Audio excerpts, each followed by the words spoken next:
Assalamualaikum warahmatullahi wabarakatuh. Salam sejahtera untuk kita semua.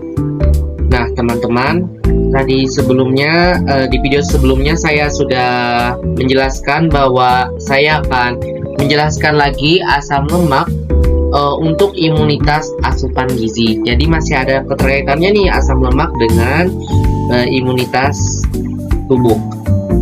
Jadi pada kesempatan kali ini saya akan mengulas mengenai asam lemak. Jangan lupa disimak dan tetap dipahami ya sampai akhir.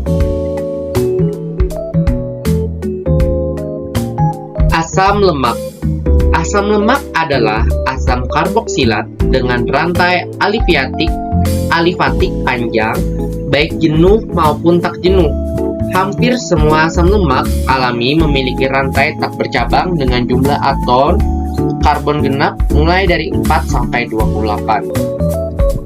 Asam lemak ini biasanya diturunkan dari trigliserida dan fosfolipida. Nah, fungsinya sendiri asam lemak ini membantu pembentukan sel, kemudian mengatur sistem saraf, kemudian menguatkan sistem kardiovaskular.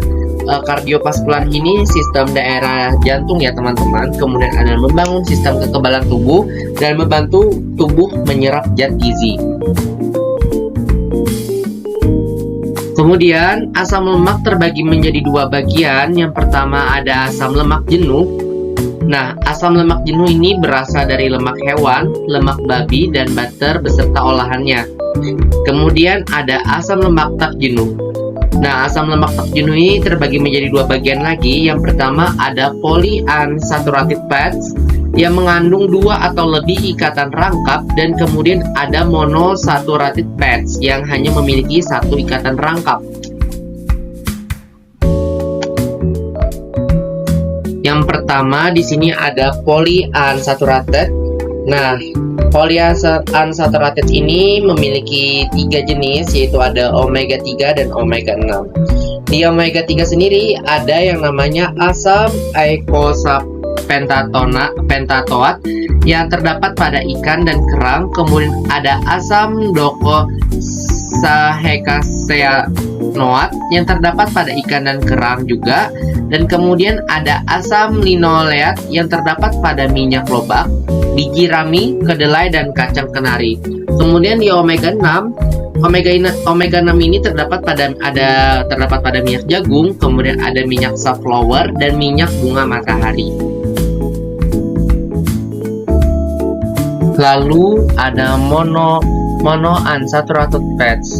Monounsaturated fats ini asam lemak yang sering dikenal dengan MUPA atau monounsaturated fats.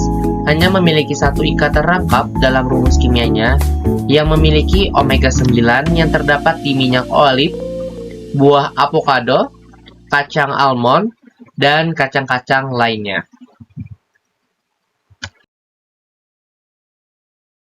Lalu polyunsaturated ini juga memiliki hubungan terhadap imunitas tubuh. Sebelumnya polyunsaturated ini memiliki bentuk fisik cair, mudah teroksidasi, memiliki fungsi membangun hormon. Selain itu juga mengontrol fungsi kekebalan tubuh, pembekuan darah, dan pertumbuhan sel dan komponen dinding sel. Memiliki sumber di omega 3 pada ikan. Biasanya omega 3 ini pada ikan perairan dalam dingin. Kemudian di nabati ada pada kacang-kacangan dan pada omega 6.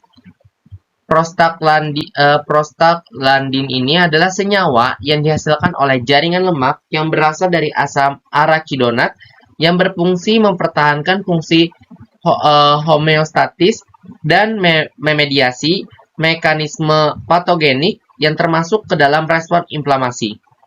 Bahan pangan yang kaya akan omega 3 cenderung menghambat makrofag dan fungsi sel lainnya, sedangkan bahan pangan yang kaya omega 6 cenderung meningkatkan fungsi respon imun tertentu dan dapat memicu respon inflamasi.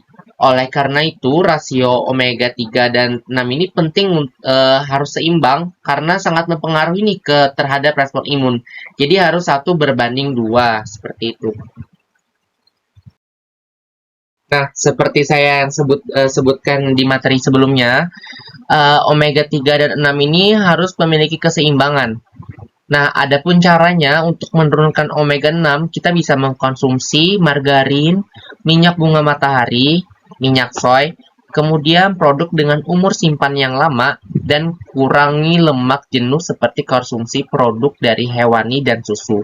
Ini biasanya untuk lemak jenuh ini banyak sekali ya terdapat pada protein hewani, contohnya kayak ayam, daging sapi, terus daging domba, dan produk-produk buatan lainnya. Kemudian adapun cara meningkatkan omega 3, yang pertama di sini bisa dengan mengkonsumsi biji rami. Kemudian ada minyak ikan, sayuran berdaun hijau, kacang walnut, olive oil, dan mengkonsumsi ikan dari air dingin.